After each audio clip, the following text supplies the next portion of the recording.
Hey, welcome back to BIBSTER'S Repair Shop. Well, as you can see, we're in a vehicle, and it's been a while since I've done one of these story time with BIBSTER'S, but with baby Glenn, the filming schedule has basically been garbage.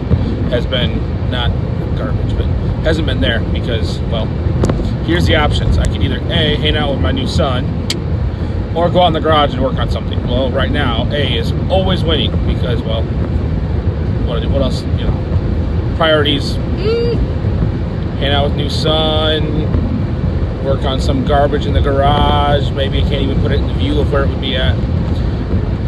So I'm behind on videos or putting stuff out, so I thought I'd film this one quick, tell a story about the new car. So I haven't even done the video on the van we bought yet, so I'm not gonna I'll talk a little bit about that, but basically, when we had the truck and the Volvo, as you guys know, the Volvo was garbage. I don't even think it was ever in any videos. There was like one video I think I showed it like backing out, and then I showed the video of it dying at a demolition derby. So we got a van that was going to be like the safe vehicle for the kid, but I still needed something better for myself, or that was not going to cost me $45 a day in fuel to drive to work with my truck. So I scoured the internet for garbage cars, like I always do. So I should probably scour the internet for not speeding. And so because I always have an affinity for something funny, and my garbage vehicles always have to kind of be something a little ridiculous. You know, it's been everything from a Hyundai Accent that I called the Hot Rod Hyundai. That was the first one. That's the one that like BIBSTER Promotion started off in, was the Hyundai. And then there was Oksana, the Volvo. And then there was now a green 98 Honda Accord with the gear jammer, 5-speed in it. It's pretty cool. Anyway, so I'll tell the story of how I got this car. So, you know, you're doing the right thing, and you're on Marketplace, and you're looking every day for all sorts of garbage, and you're finding some, and you're messaging people, and people aren't messaging you back, or they are messaging you back, but the car's garbage. So this particular unit here, I had messaged the lady that had the listing, and I said, hey, still got it, had it up for a while, I've seen there's some comments on it, and I said, will this weekend work? Yep, this weekend work. I said, well, Friday night might work for me. She said, okay, Friday might could about work. This is up in Dubuque, about an hour and a half from home. So I kind of geared up on last Friday night, or I guess 2 Friday nights ago now, to go up and pick the car up. So I went, was gonna have a ride arranged, gonna have someone to take Emily and Glenn. We're gonna go over and hang out with my parents for the night. And I messaged her, I said, all right, you know, I'm ready to go. And she goes, oh, my son's not home or something. So I was like, well, she's like, message me tomorrow. I said, okay. So I messaged her Saturday. And granted, now, there was gonna be a video at some point of me fixing the ball joints on the truck because they're shot. And that's kind of why the other thing that kind of pushed me wanting to get a car, because I needed to fix the truck. And so I was gonna start working on the truck, but I thought I better not start working on it, because if something falls through on this car, like I can't have the truck half tore apart if something happens. So wait, I messaged her on Saturday. Don't hear anything back, nothing at all. Like, I messaged her 4 or 5 times, like, hey, you know, I got a ride, because I had a couple buddies that said, yep, I'll give you a ride. So I got a ride, and needless to say, nothing. She never got back to me. So Sunday comes around. I mean, I'm angry at this point, but I still want the car. I mean, you still gotta, you know, you're still like, at that time it was like a $1,200 Honda Accord, like where it's at, you know, like 200 some thousand miles, like they all are gonna have. So I on Sunday got church and stuff, and I messaged her, said, hey, would this afternoon work? You know, like thinking the same thing. I can come up with a ride, I can figure something out. Nothing, didn't hear anything back. So finally Monday, I messaged her. She said, yeah, tonight should work. I said, okay, what's the address? Finally get, not even the full address, like didn't say street or road, just like 4 digits and a name of a street, which luckily you can use the old Google machine, and it clickety-clack slacks you back, and you got the right address. So get up there, got my brother-in-law Jason with me, you know, jump in the van, we drop the kids off at Grandma and Grandpa's, his daughter Hannah, little Glenn. We go bombing up to Dubuque. We get up there, lo and behold, lady's actually there, and this is where she tells me, well, somebody came and drove it, and they drove it for like a half hour, and they came back, they said something was spraying under the hood. And then they offered us like $500, and we didn't want to take it because, you know, it was too low. So I said, thinking to myself, this is the information. This is the kind of thing you'd like to know before, you know, you drive an hour and a half, wasting your time and your brother-in-law's time. You know, we could both be spending with our kids. No, okay, so you tell me this now? So I go, well, you know, all hope is not lost yet. Let's pop that hood. Let's see what's going on. So pop the hood and fire it up. Runs pretty good. It's a little 2.3 VTEC motor. It runs pretty nice, but yet lo and behold, on the fuel pressure regulator just spew. Like it looked like I was telling people, it looks like if you take a pen. If you ever did the trick when you were in middle school, screw with your buddies where they were drinking like a 20-ounce pop, and you stabbed a pinhole in it, so when they would go take a drink, it would leak out. That's what kind of legal. Just one little straight stream, like pew, right under the intake manifold. And you know, I thought, well, that's probably not good. You know, probably shouldn't drive home legitimately spraying fuel onto the intake manifold. Now, granted, the intake manifold on these Honda motors, it's, you know, it's on the opposite side of the exhaust manifold. In theory, it would probably be fine. When you're driving down the road, there's probably enough. Sorry, guys can't see me. The steering was in the way. There's probably enough of a wind and stuff to probably make it fine. But at the same time, you just don't know. So I go, well, and I looked, of course, it's a Honda, so I go, do you got a 10mm wrench? Thinking, you know, with a 10mm wrench, you can fix anything on a Honda. So she goes, well, probably my husband probably does have a 10mm wrench. And so I said, well, that's probably good. Back up here now, start looking. Okay. So she said, probably her husband had a 10mm wrench. I said, oh, okay, that'd be great. So I meet the husband, he comes out with a 10mm wrench, and I pull the part off, and it's just two little 10mm, and we were thinking maybe a silicone. It ended up being an O-ring just shot just from sitting gold fuel in it. Because come to find out later, we'll get to that. So I'm thinking to myself, you know, man, I really do like this car. This could be a pretty cheap fix if it's just an O-ring. But at the same time, I don't want to, you know, go work on this car and then not, you know, not be able to work a deal. So I tell the guy, I said, here's the deal. I said, I said, obviously we're going to have to, I'm interested in the car, but we're going to have to kind of do something with the price there, you know. And it's $1,200. I'm not going to pay $1,200 for a car I got to fix and then, you know, drive home. Well, I mean, I could, but I didn't want to, you know, try and get a little bit of a deal. So I said, I'll give you, I said, go ask your son, I'll give him $800, buys the car. I'm buying the car how it sits right here with this fuel pressure problem. You accept the deal, we'll make it work. I'll run to a parts store quick, get the right parts, get it out of here, be done with it. The guy goes, okay, then I'm going to talk to my son. So he goes inside, he comes out, and goes, well, shrewd negotiating happened. And he comes back out and he goes, well, my son didn't want to do the deal, but I told him he's doing it. I want this car gone. I said, perfect, $800? Like, this just got better, way better.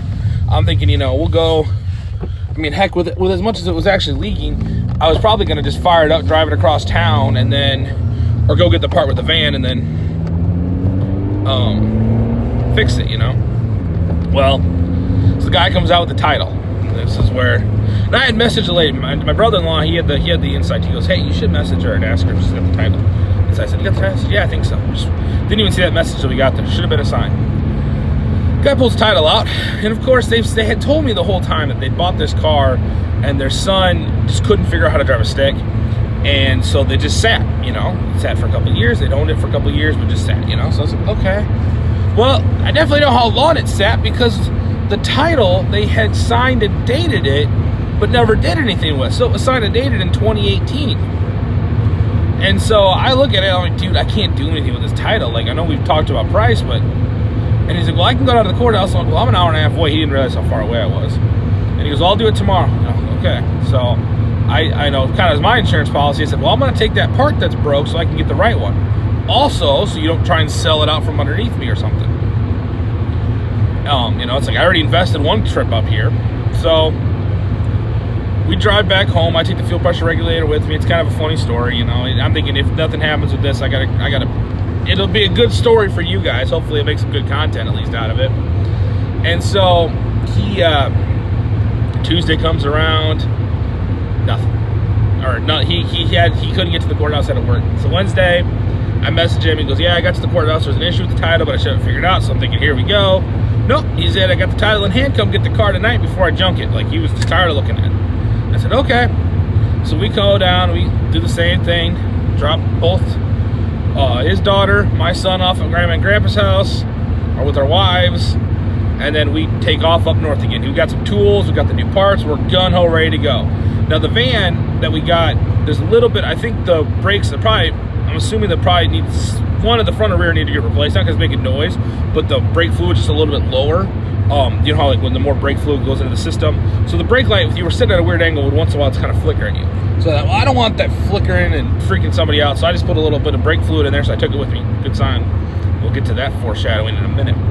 But we head back north, and as we're going, it's starting to kind of look like there's going to be rain coming in. I thought, this is great. We're buying a car at night, in the rain. I mean, all the things you're not supposed to do.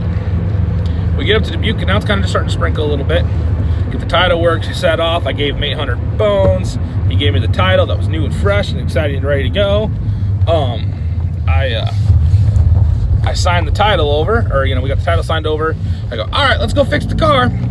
Go out there, we boop, boop, boop, boop, boop, boop, put 2 bolts back on, hook the battery up, look it over. All right, fired up, runs good, no leaks. We're ready to rock and roll. Like this is gonna be kind of a, this isn't too bad of a trip. I was gonna film it originally, but then it was raining, so I was like, well, I don't really want to film this.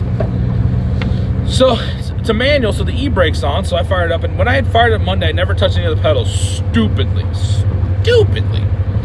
And I decided, all right, I'm gonna fire it up, take the e-brake off, put my foot on the brake. Well, first I put the e-brake off, and the brake light is still on. Like, that's weird. Maybe there's that sensor in the e-brake, so I kind of wiggle that. Put my foot on the brake, and it's just floor. Nothing there, just straight floor. I'm like, oh, this thing's got like no brakes. That's dandy. 10 years ago I wouldn't have cared about driving a car home with no brakes because, I didn't have a 2-month-old son that you had to somewhat nowadays be responsible for. So I was just like, great. Well, at this point, I own the car. I bought it. I signed it. It was done. So I fired up. And of course, it's raining too. Then I also realized that the windshield wipers only work when you hold the thing down. How like most windshield wipers, they have the button thing. You can just like smash it and they just go one time. They only work if you hold that down. If you let go of it anywhere, those windshield wipers will stop. So it's raining. I got barely any brakes. I don't know where anything is at in the car. And we're trying to drive through downtown Dubuque to go get some gas because it was almost out of gas too. So we did the right thing, got some gas, put 2 cans of the old, Vice Grip Garage Special Italian Tune-Up B12 chem tool, which I was using before that. I want to say I started using that in college because we had an instructor in college that that always swore by it and said, that stuff, it's got to be good because it's in a metal can. It would eat through plastic. So I said, that's a good idea. Let's all put it in plastic gas tanks. But it actually does work pretty well. So I put 2 cans of that in there, filled the tank up. We filled the brake fluid up right before we left, and I had to fill it up again. And I'm like, damn, it's probably. I was hoping that maybe sometimes if they've sat for a really long time, you get a little bit of a leak or it'll kind of go somewhere and you're not, you can fill it up, but sometimes it kind of sort of fixes itself maybe. So we fill it back up. Go, all right, let's go home. It's still raining. It's almost downpouring at this point. So we're trucking through Dubuque. I can't hardly see anything because the headlights aren't that good. It's at night where there's, it's when the street lights are making the road just like a mirror and you can't tell where anything's at. This is just great. We're cruising almost outside of Dubuque, and my brother-in-law's behind me in my van. And we're 61 and 52 intersect. There's a 4-way stoplight there. And I'm trucking along, and all of a sudden that light goes red, and I was like, oh, crap. This is, it's go time. So I go to hit the brakes. Well, of course, the brakes are not there.